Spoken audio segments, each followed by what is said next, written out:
Le livre de Chilam Balam de Chumayel. Voilà un titre étrange qui va vous sembler en tout cas étrange, et il demande des explications. Le livre de Chilam Balam, c'est le livre d'un grand prêtre maya, que l'on vient de traduire en français. C'est donc un livre fort ancien qui remonte au temps des anciens mayas du Mexique, ou plus exactement du pays qu'ils occupaient, qui s'appelle le Yucatan. Si l'on regarde sur une carte le Mexique, on voit qu'il va en s'allongeant et en se rétrécissant. Et puis soudain, il s'élargit et nous avons la grande péninsule du Yucatan. Eh bien, c'est dans cette péninsule du Yucatan que vécurent les Mayas. D'abord, ils vécurent au sud de cette péninsule, dans une région qui appartient aujourd'hui au Guatemala. Puis, par la suite, ils remontèrent vers le nord et établirent de très grandes villes, comme la ville de Chichen Itza ou la ville de Uxmal. Ils avaient une civilisation qui fut certainement la civilisation la plus humaine, la plus intéressante de toute l'Amérique d'avant Cortés, d'avant l'arrivée des Espagnols. C'est une civilisation qui, comparée aux autres civilisations indiennes, pourrait être dite grecque par comparaison à la civilisation romaine du bassin méditerranéen. C'étaient les Grecs, si vous voulez, parmi les Indiens, c'est-à-dire avant tout des artistes, des poètes, et on s'aperçoit qu'ils étaient des poètes justement quand on lit un livre comme le livre de Chilam Balam. Chilam, ça veut dire prêtre en maya, et Balam, interprète. C'est donc le livre d'un prêtre-interprète.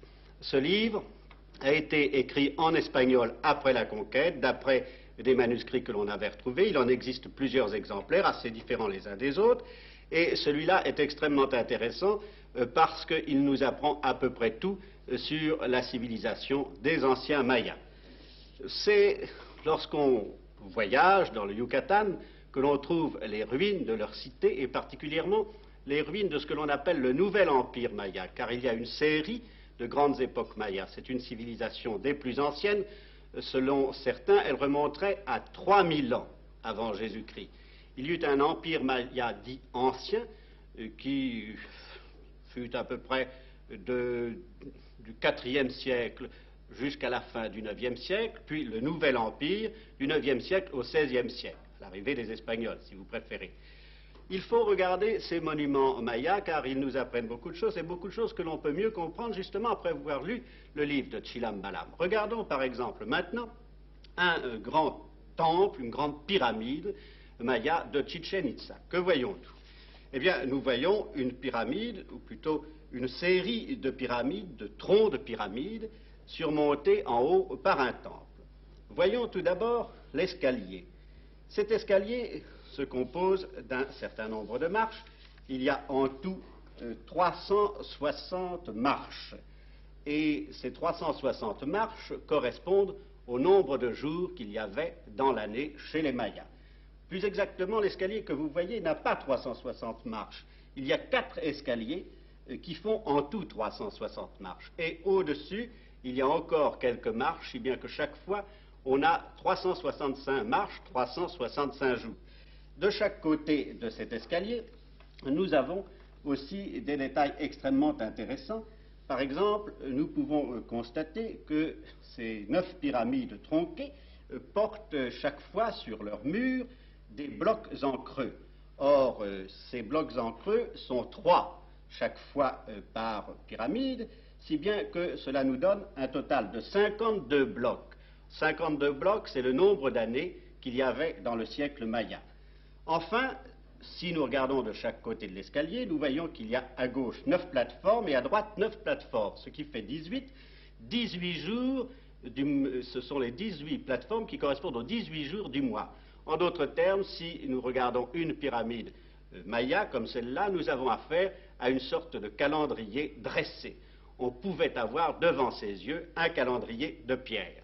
Je vous rappelle que les pyramides indiennes et mayas comme les autres ne ressemblent pas du tout aux pyramides égyptiennes, sauf une exception à Palenque, où à l'intérieur de la pyramide on a trouvé un sarcophage, on a trouvé une pierre tombale plus précisément. Partout ailleurs, ces pyramides, ce sont des cônes, ce sont des supports pour des temples, et elles ont été faites le plus souvent par des pierres posées sur de la terre. Elles ne sont pas construites comme les pyramides égyptiennes, elles ne sont pas creuses, Elles sont compactes, elles sont épaisses, et encore une fois, elles ne sont pas des tombeaux.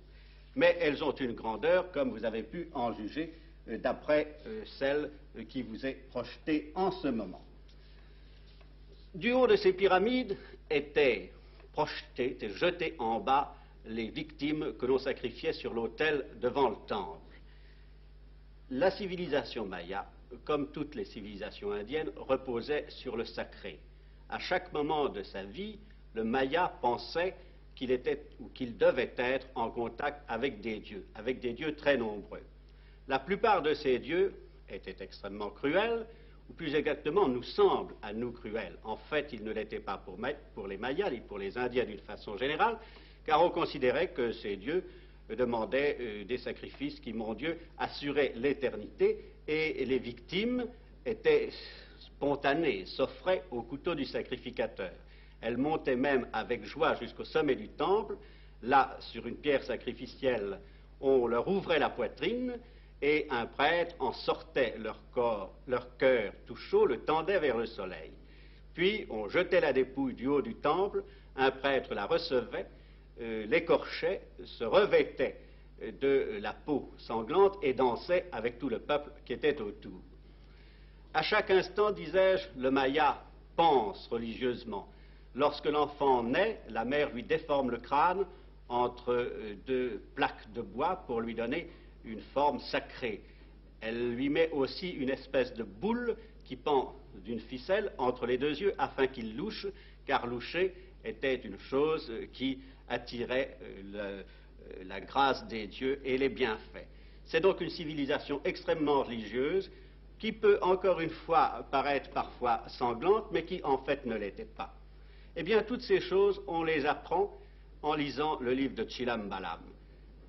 Bien entendu, on ne les apprend pas si directement, car il s'agit d'une sorte de poème. Le livre nous apprend les migrations des Mayas, la mythologie des Mayas. C'est un poème, et c'est un poème qui a été traduit par un poète français, par Benjamin Péret, le poète surréaliste. On le lit donc avec un double intérêt. D'une part, il éclaire le fond de l'âme des anciens Indiens, des anciens Mayas, et d'autre part, encore une fois, c'est un très beau texte de poésie française.